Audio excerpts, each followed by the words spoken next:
vezan je na naše učenje, na to, v bistvu, kaj bomo mi izkušnjo teh 2 težkih let naredili, oziroma kaj ne bomo naredili. Naravni ritmi so taki, da v bistvu grejo v kvalitetno izboljšanje, zato pač jaz verjamem, da se bojo s pomladjo 2022 stvari začele spreminjati in da bo mnogo več neke optimistične, pozitivne, majhen bolj svobodne energije prisotne.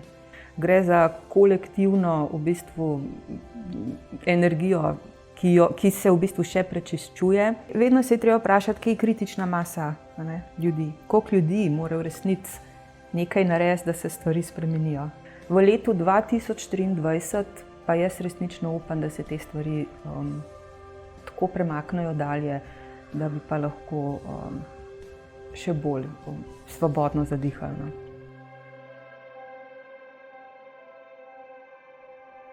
Dobrodošli v novi oddaji Senca pogovori. Tokrat bo astrološko obarvana. Leto 2021 se počasi zaključuje in vsi se potihem že sprašujemo, kakšno bo novo leto. Bo splošno vzdušje v svetu še vedno tako napeto in intenzivno? Bo kaj drugače v novem letu? Bo leto 2022 morda bolj umirjeno, nam bo kaj lažje? S tem vprašanjem se bomo danes obrnili kar na planete oziroma na nekoga, ki naravne ritme v vesolju zelo dobro razume. Zato je z nami današnja gostja Tina Pipan, Jyotish svetovalka. Pozdravljeni. Živjo. Tina, vi ste poleg tega tudi Vatsu svetovalka, pa svetovalka Bachove cvetne terapije. Kaj bi še dodali o sebi? Predvsem to, da že od najzgodnejšega otroštva me je blazno pritegnila narava. Vse, kar je povezano z naravo. In tudi Jyotish, o katerem bova danes malo več govorili, je znanje o naravnih ritmih. In o tem, kako smo mi oziroma vsak od nas, ki tukaj živi, povezan s temi naravnimi ritmi.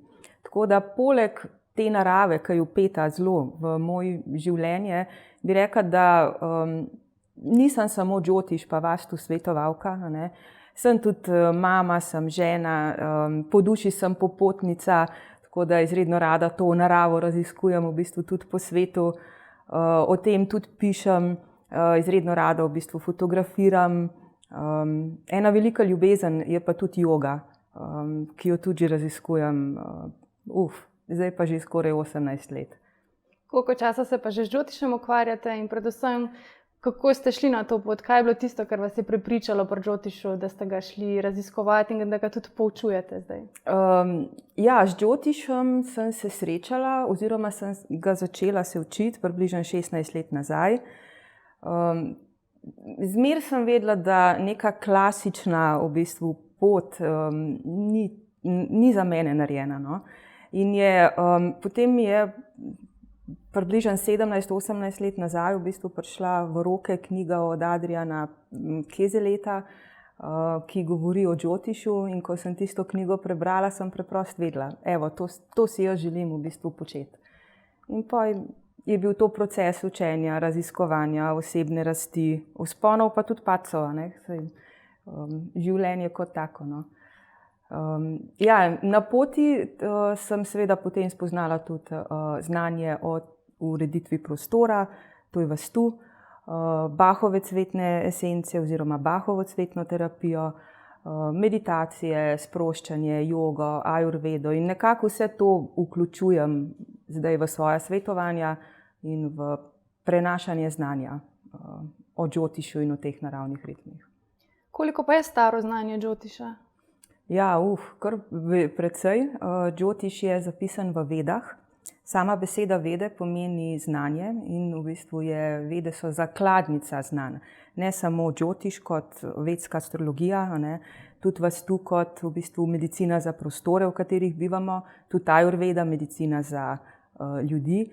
In Vede so stare več kot 5000 let. In za Vede pravijo, da so spoznane, torej, da so vedski riši, ki so v bistvu zapisali Vede, da so do teh spoznanj in znanja zapisanega v Vedah prišli preko notranjih spoznanj, preko notranjih uvidov. Ne preko zunanjih raziskovanj, tako kot je bolj v bistvu zdaj v zahodnem svetu pri nas logično, ne, da nekaj na zunaj raziskujemo in pač pridemo do nekih spoznanj. Oni so pa v bistvu do teh spoznanj prišli preko notranje zavesti, notranjega znanja, notranjih uvidov. Ja, in so zelo široka zakladnica znanj vede.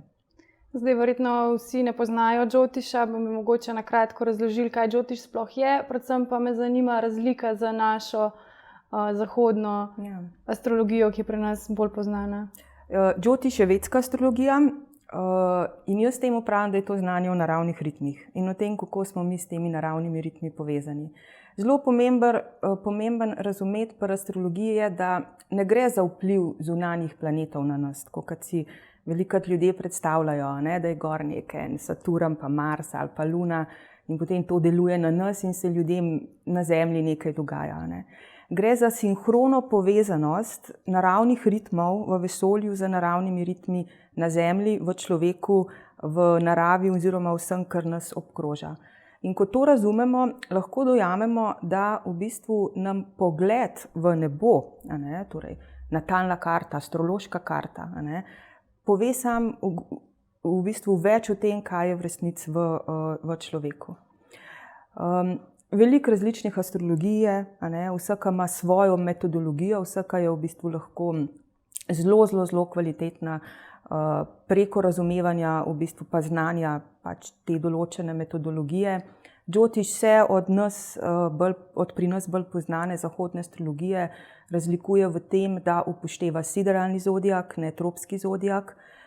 Sideralni zodiak je dejansko stanje na nebu, ki je od tropskega zodiaka zasukano za 23 stopinj oziroma majhen več kot 23 stopinj in to potem pač na nek način prinaša lahko tudi kakšno razliko v sami interpretaciji natalne karte.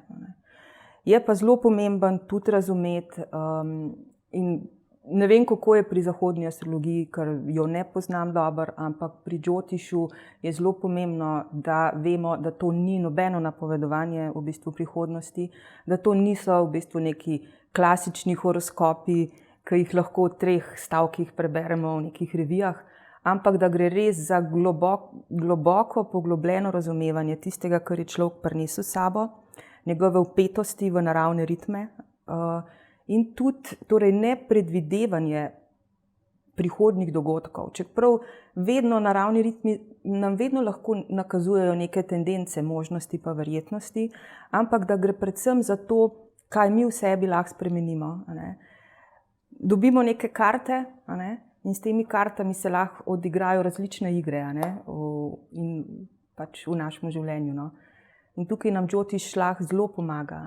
Kdaj delovati, kdaj ne delovati, kako si povečati življenjsko energijo, kakšna je preventiva v določenem obdobju, kdaj je boljše se umakniti, kdaj je boljše v bistvu biti glasen, kdaj sprejeti, kdaj spremeniti. To pomeni, da potem ta zahodna astrologija mogoče deluje na nekem drugem nivoju, a bi vi to, da sem bila jaz rojena na sredini oktobra in sem po naši astrologiji tehnica, to za vas potem ne velja? Niso stvari črno-bele. Niso stvari črno-bele. To, da ste na primer rojena v sredini oktobra in da ste po zahodni astrologiji tehnica, pomeni, da imate po tropskem zodiaku sonce v tehtnici. Tudi Džotiš upošteva pozicijo sonca, oziroma za svojo osnovo upošteva pozicijo 9 naravnih principov, ker je 9 število celote v Džotišu oziroma v celotnih vedah. Tako da ne morem reči, da to ne drži. Zagotovo pa so sami izračuni v Džotišu zamaknjeni za 23 stopinj. To ni eno celotno znamenje, ampak je 3/4 določenega znamenja in z tega vidika, torej glede na dejanske naravne ritme, mogoče vaše sonce v resnici tisti trenutek, ko ste se rodila, ni bilo v tehtnici. Ampak še vedno pa tudi Džotiš upošteva in je še kako pomembna, na primer, pozicija sonca ob našem rojstvu. Tisto, kar je pa osnova v Džotiš astrološki karti, je pa v resnici ascendent. ker ascendent se najhitreje spreminja, ascendent je vzhajajoče znamenje, to je tisto, kar je v bistvu bilo v trenutku našega rojstva na skrajnem vzhodu. In če se predstavljamo, da se Zemlja nenehno vrti, je točka skrajnega vzhoda vsak trenutek drugačna.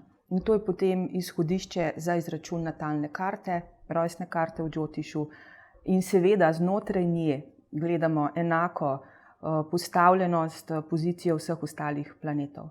Ampak, ko govorimo o tem, kaj smo po Džotišu, govorimo o ascendentu, ki je osnova. Se pravi, trenutek, v katerem se rodimo, ni naključen. Ne, to pa sigurno ne. A to pomeni potem, da tudi če se nekdo rodi prehitro ali pa če se rodi z, carskim rezom, z umetnimi popadki, skratka, da gre za neko težavno rojstvo, tudi to po Džotišu je točno tako, kot mora biti. Ni slučajno, kdaj se rodimo, in tudi če se rodimo mesec, 2, 3 mesece prezgodaj, se rodimo v bistvu v tistem trenutku, ko je postavitev planetov in vse možne korelacij, ki govorijo v bistvu o naši karmični popotnici, ki jo mi sabo prenašamo, točno takšne, kot morajo biti za v bistvu naš največji razvoj v bistvu, oziroma naše življenjske naloge, naša poslanstva, življenje kot celoto. Tako da pravijo, da se rodimo na najboljši možni trenutek za nas same. Ni pa slučajno. Ali tudi to, ali imamo težko rojstvo, lahko, ali je v bistvu mama v trenutku, ko je bila noseča z nami, doživljala težave, ali pa v bistvu samo veselje pa radost. V kakšno družino se rodimo, kakšni vzorci nam pa v bistvu dejansko se aktivirajo preko vzorcev v družini, to ni slučajno. To je nekaj, kar dejansko smo si izbrali. In je za naš razvoj, tudi če ni najlažje, in včasih ni najlažje, najboljše. Se pravi, planeti so bili v tistem trenutku, ko smo se rodili, postavljeni tako, da nas nekako podprejo oziroma da nam omogočajo potem te lekcije, da jih... Niso vedno vse življenjske lekcije najlažje. Se vidimo zdaj v zadnjih 2 letih, smo v obdobju, ki je zelo transformativno. In vse življenjske lekcije niso najlažje. Tako da iz vidika tega, da bi ljudje želeli biti samo srečni, pa izpolnjeni, pa mirni, pa zdravi, pa živeti v obilju, bogastvu itd. Tega ni, zato ker včasih moramo oziroma gremo skozi določena obdobja, ko stvari, čisto gledano iz vidika človeškega življenja, niso najlažje. Ampak, kaj se pa mi iz tega naučimo? Kako v bistvu mi določeno izkušnjo prevedemo, kako si jo v bistvu razlagamo, kako odreagiramo mogoče drugače, kot smo naučeni. To je pa tisto, kar je bistvo. Ta neka sprememba. Ko pride nekdo na Džotiš svetovanje, kakšne odgovore lahko dobi oziroma kakšne vprašanja lahko postavi, kaj vse lahko vidimo v natalni karti? Ni nobenih omejitev, kakšna vprašanja v bistvu lahko postavi. S tem, da jaz vedno ljudem rečem, da to ni napovedovanje prihodnosti in da ljudje imamo svobodno voljo oziroma si lahko te naše karte, ki smo jih dobili, v bistvu različno interpretiramo oziroma različno lahko življenjske izkušnje povzamemo, pa se iz njih nekaj naučimo. Drugače pa to lahko vprašanja vezana na življenjsko nalogo, vprašanja vezana na življenjska obdobja.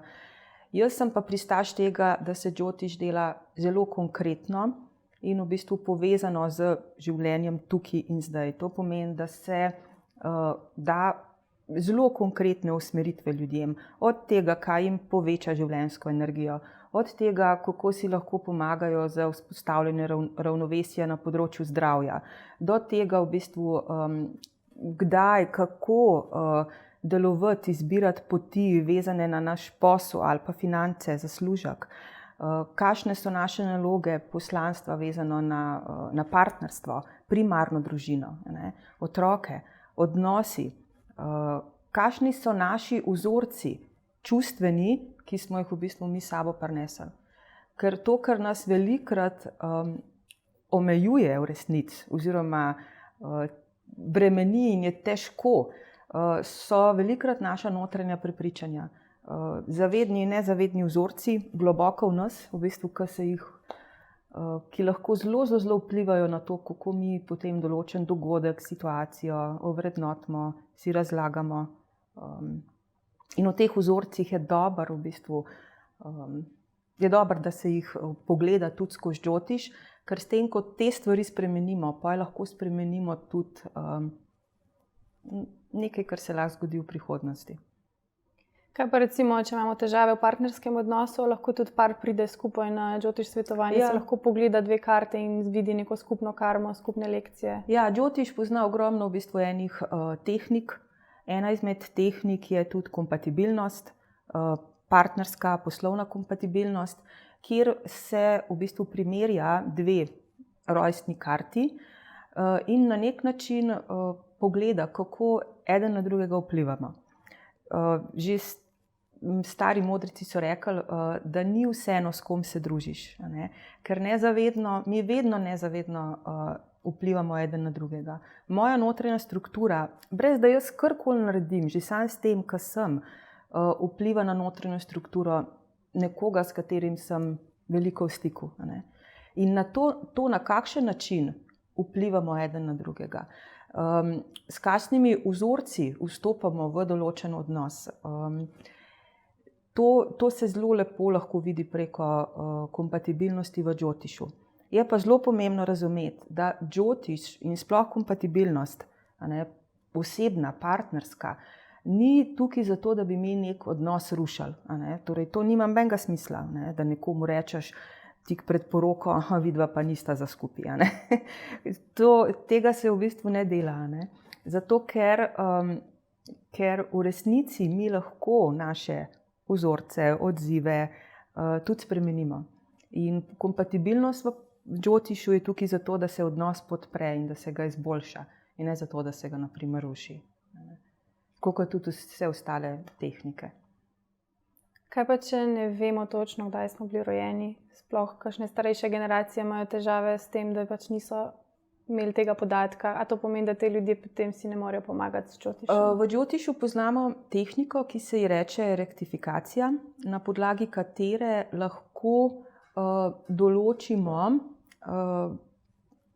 včasih približen, včasih natančen čas rojstva na podlagi v bistvu stvari, ki so se nam v življenju zgodile. Res pa je, da v teh primerih v bistvu se rabimo poglobiti v življenje v bistvu posameznika še pred svetovanjem.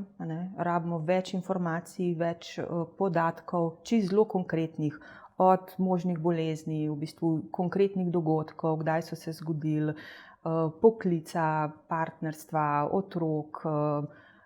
Na podlagi teh dogodkov mi potem lahko določimo ascendent osebe in šele potem se lahko naredi Džotiš svetovanje. Kako pa opažate, da trenutne kolektivne razmere sovpadajo z nekimi osebnimi stiskami? Kaj je ta korona kriza, ki se je pojavila v teh letih, prinesla na površje? Ja, naravni ritmi zadnjih 2 let niso najlažji.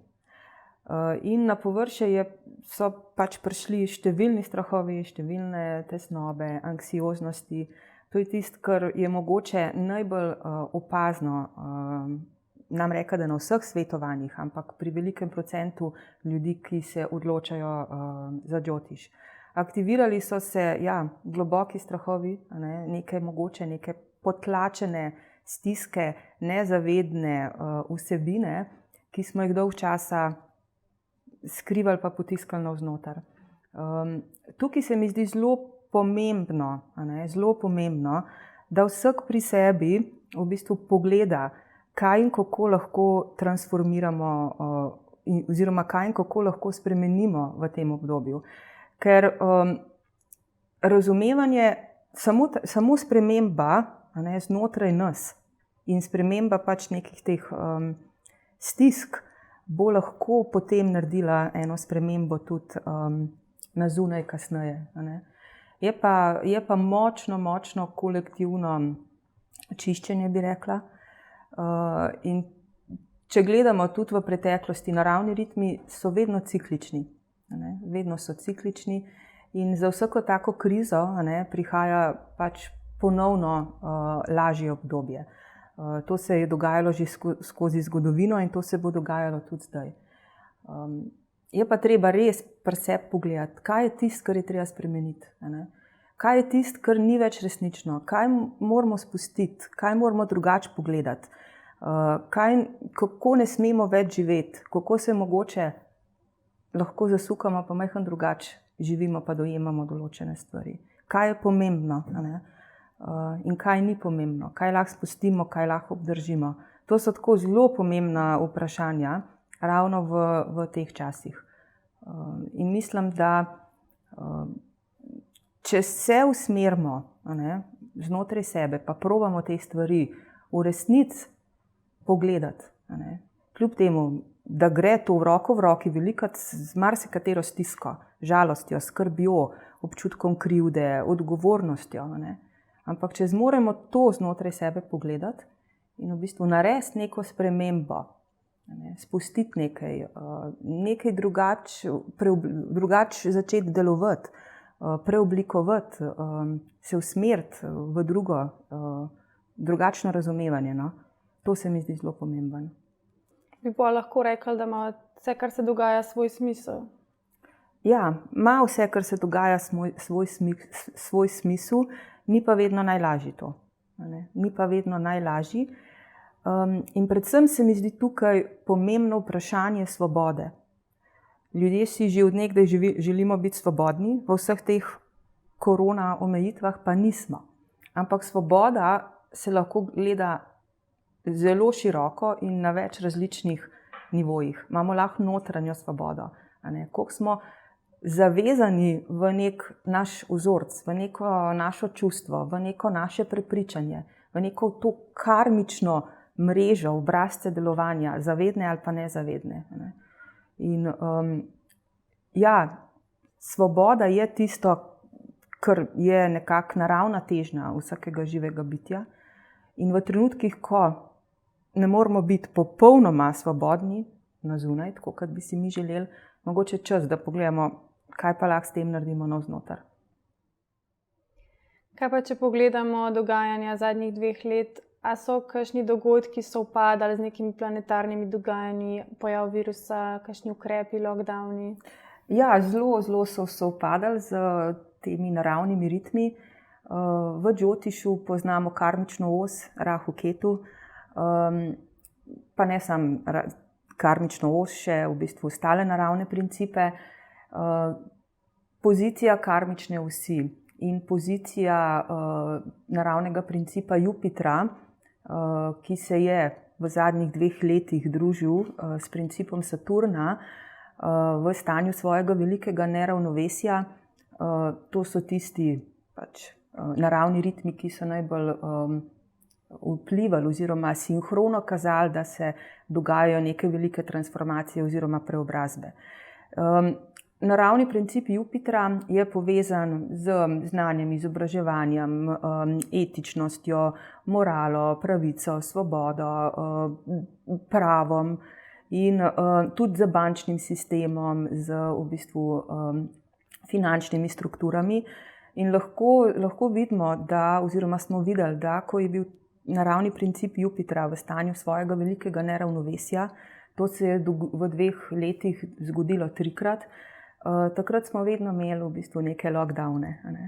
Prvič je ta naravni princip Jupitra šel v stanje svojega neravnovesja po sideralnem zodiaku, torej dejanskih naravnih ritmih, marca 2020, takrat je bil prvi lockdown. In to prvo neravnovesje je trajalo do junija 2020. To so bili prvi 3 meseci, ko smo bili vsi vrženi v bistvu v nekaj, kar si sploh nismo mogli predstavljati. Naslednji drugi del neravnovesja tega principa Jupitra je bil od jeseni 2020 do aprila 2021. Vemo, zopet so bili ukrepi, zopet je bilo zapiranje. In tretje, zadnji del tega neravnovesja principa Jupitra je bilo pa letos od septembra, zaključilo se je pa zdaj le konec novembra. In s tem se na nek način v bistvu v letu 2022, ko ta princip Jupitra končno iz tega svojega dolgega obdobja neravnovesja vstopi v neko kvaliteto, da lahko vseeno pričakujemo, sploh od pomladi 2022, majhen bolj optimistično energijo, no? In take majhen bolj pozitivne naravne ritme na nebu. To pa tako samo kaže naravne ritme v človeku oziroma v tem, kaj se v nas dogaja. Tako da. Se pravi, kakšna je Jyotish napoved oziroma napoved analiza leta 2022? Zopet stvari niso črno-bele, ne? In nažalost v bistvu ne morem reči, da bojo zdaj stvari kar od danes na jutri že v letu 2022 ok. Ne? Gre za kolektivno v bistvu energijo, ki se v bistvu še prečiščuje, ampak vseeno se v letu 2022 zgodi nekaj naravnih ritmov, ki lahko v bistvu vplivajo na življenje v bistvu na Zemlji oziroma na to, kako mi doživljamo to situacijo. V sredini marca se v bistvu karmična os Rahu-Ketu premakne, to je prva sprememba. V sredini aprila naravni princip Jupitra iz stanja svoje ne najboljše pozicije vstopi na področje, kjer se res dobro počuti. Jupiter je povezan z doživljanjem obilja, blagostanja, sreče, modrosti, znanja.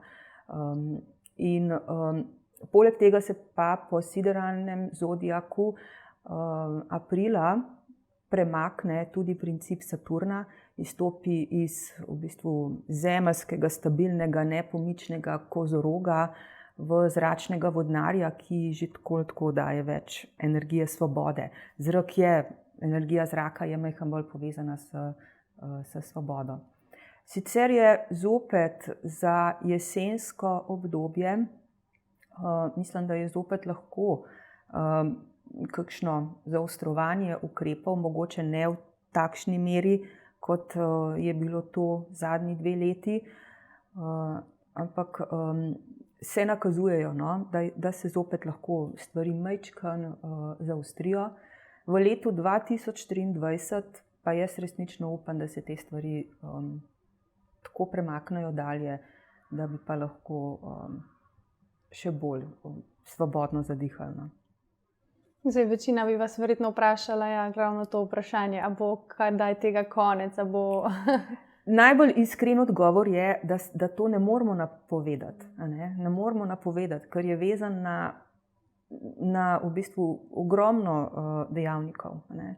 Vezan je na to, kaj se dogaja vsakemu posamezniku, vezan je na odločitve, ki jih sprejemamo, vezan je na naše učenje, na to, v bistvu, kaj bomo mi izkušnjo teh 2 težkih let naredili, ne, oziroma kaj ne bomo naredili. Naravni ritmi so taki, da v bistvu grejo v kvalitetno izboljšanje. Zato pač jaz verjamem, da se bojo s pomladjo 2022 stvari začele spreminjati in da bo mnogo več neke optimistične, pozitivne, majhen bolj svobodne energije prisotne. V letu 2023 bi tega moglo biti še majhen več, tako da jaz srčno upam, no, da gre v smer pozitivne razrešitve situacije. Se pravi, je zelo veliko odvisno od nas samih, kaj se bo tudi globalno zgodilo? Veliko je odvisen od nas samih, ne? Ampak vedno se je treba vprašati, kje je kritična masa, ne, ljudi. Koliko ljudi mora v resnici nekaj narediti, da se stvari spremenijo. 1, 2, 3, 10, 100 tisoč, 100 tisoč. kje je tista meja, da se da v bistvu to, kar mi delamo na individualni ravni, vpliva na kolektivno raven. Vedno vpliva, ampak kje je tista v bistvu kritična točka, kritična masa, kjer se stvari lahko v bistvu zasukajo pa obrnejo. Definitivno pa mi ne moremo spremeniti zunaj nečesa zunaj nas, vedno pa lahko spremenimo sebe pa naš odziv na določeno situacijo. V prvi vrsti, ko mi ne gremo, ko mi v bistvu se ne odzovemo in ne reagiramo samo na naše v bistvu tiste osnovne prirojene vzorce, načine delovanja, ampak vidimo, kje se haklamo, vidimo, kaj lahko spremenimo, ko si lahko dvignemo življenjsko energijo. Vsak dan, tako čisto konkretno, nič v bistvu v luftu, ampak kako skrbeti za telo, kako skrbeti v bistvu za misli, za čustva, kako se probati čim bolj balansirati in umiriti, sprejeti ene stvari, pa delovati tam, kaj je pač potrebno. Kaj pa na osebnem področju? Ali gre včasih za neko neobhodno karmo, za dogodke, ki jih enostavno moramo doživeti, včasih pa lahko svobodno voljo spreminjamo svojo usodo? Ali lahko s pomočjo Džotiša tudi se izognemo kakšnim neprijetnim dogodkom v življenju? Ja, najprej je treba razumeti, kaj je karma. To si veliko ljudi narobe predstavlja, ker karma ni neka usoda, tudi ni neka kazen, ki bi se nam čisto slučajno v bistvu zgodila. Beseda karma na nek način pomeni delovanje. In mi imamo vedno ogromno kanalov ustvarjanja. Mi ustvarjamo preko naših odzivov, preko naših reakcij, preko naših misli, mi ustvarjamo preko naše vibracije. In vse to, kar v bistvu mi ustvarimo, ima določeno posledico. To je v bistvu zakon vzroka in posledice, zakon akcije in reakcije. To je v bistvu karmični zakon. Treba je razumeti, da karma ni to, da se nam na zunaj nekaj zgodi. Karma so v resnici naši notranji obrazci delovanja, naša prepričanja, naše podzavestne ali zavestne včasih čustvene reakcije. Globoki obrazci, preko katerih mi doživljamo svet. Znotraj tega, torej, če pa mi zmoremo, in včasih ni lahko, to ni toliko lahko, kot si bi vsak trenutek želeli, če pa mi zmoremo pogledati izven teh obrazcev delovanja, izven teh vzorcev, pa dejansko lahko govorimo o svobodni volji, čeprav zopet svobodna volja, te dve besedi ne gresta čisto skupaj, lahko, ker kadarkoli mi imamo neko voljo, bi težko govorili v bistvu o svobodi. To je že sama besedna zveza je majhen kontradiktorna. Ampak ja, ko mi dejansko gremo iz svojih obrazcev delovanja, vzorcev, se dotaknemo tiste čiste zavesti, iz katere mi vsi v resnici smo. In znotraj tega se ustvari nek prazen, poln prostor, kjer lahko stvari spreminjamo. Že sam s tem, da drugače odreagiramo, da se drugače odzovemo, da informacijo ali pa dogodek, ki se nam je zgodil, drugače prepoznamo, drugače vidimo, druga vibracija znotraj našega bitja se zgodi. In na ta način v bistvu mi lahko stvari spreminjamo. Seveda pa potem čisto konkretno Džotiš v svoji tehniki pa metodologiji pozna številne preventivne tehnike, mi jim rečemo upaje. Upaje so pač Džotiš osebne preventivne tehnike, s pomočjo katerih mi lahko oziroma pomagamo ali spremeniti sebe, ali lahko določene vzorce, ki so v neravnovesju v nas. To so čist konkretne pač stvari, ki nam pa pri tem potem lahko pomagajo. S čim lahko recimo potem omilimo neke zavozlane čase, neka težja obdobja v življenju? Kakšni? Jaz mislim, da je osnovna stvar, ki bi vsakmu jo svetovala, majhen tišine, sproščanja pa meditacije. To je v bistvu tisto, kar se mi zdi, da bi vsi v teh časih rabili. Tako kot zjutraj vstanemo, pa si pač umijemo zobe, pa poskrbimo za svojo, telesno higieno. Tako bi bilo na mestu, da v bistvu malo poskrbimo tudi za svojo mentalno higieno. Tista modrost pravi, da če v bistvu, da bi mogel vsak meditirati vsaj 20 minut na dan. Razen, če res nima časa, pa bi pa mogel meditirati 1 uro. Zakaj? Zato, ker takrat v bistvu mi pridemo v stik z tistim delom nas, ki ni ujet v vzorce, v obrazce delovanja, v čustvene sheme, in pride do globoke sprostitve, regeneracije živčnega sistema, aktivacije parasimpatičnega živčnega sistema, do en kup enih procesov znotraj telesa in ne samo znotraj telesa, tudi znotraj teh obrazcev, ki jih živimo, in takrat se res lahko spremembe delajo. To je ena stvar. Druga stvar je, da spet ne smemo biti preveč v oblakih, ker sprememba pač lahko pride sam tukaj in zdaj, če jo živimo v bistvu konkretno skozi telo na zemlji, ker smo vseeno, nimamo kaj živeti samo v meglenih svetovih v bistvu nekih meditacij ali pa duhovnih znanj. Treba je to skozi telo popeljati.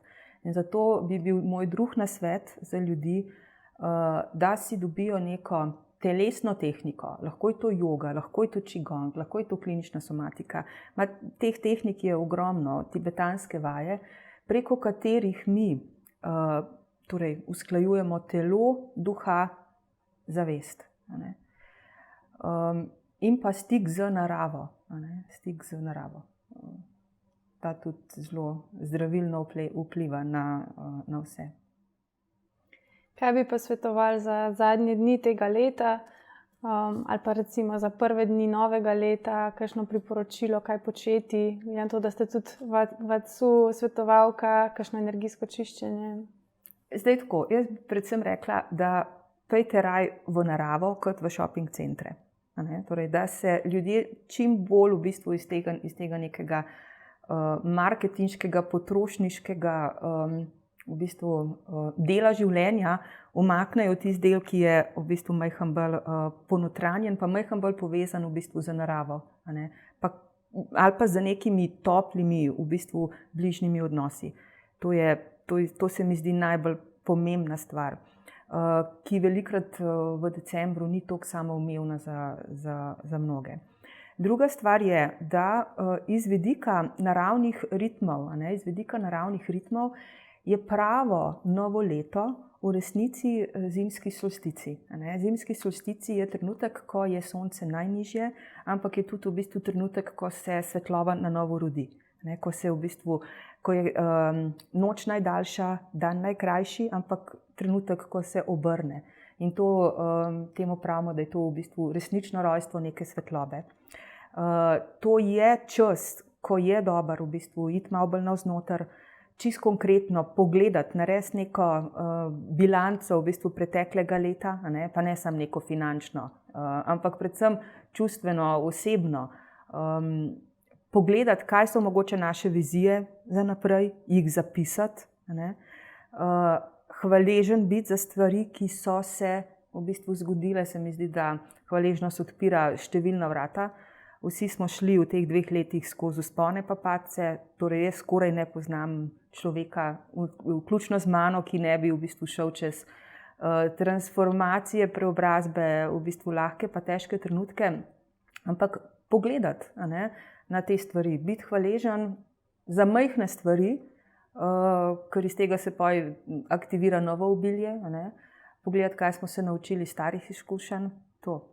Ja, iz vidika prostora. Prostor je pa neločljivo povezan v bistvu tudi z našim življenjem, ker je tudi prostor živ, je neka živa struktura in je v bistvu povezana čisto konkretno z našim zdravjem, partnerstvom, odnosi, financami, življenjsko nalogo na poslu itd.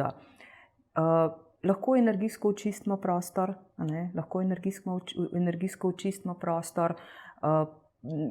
mogoče malo pospravimo naše omare, se ločimo od tistega, kar ne rabimo več, ker jaz vidim, da so Slovenci zelo v bistvu usmerjeni k temu, da za v bistvu hude čase kopičijo določene stvari.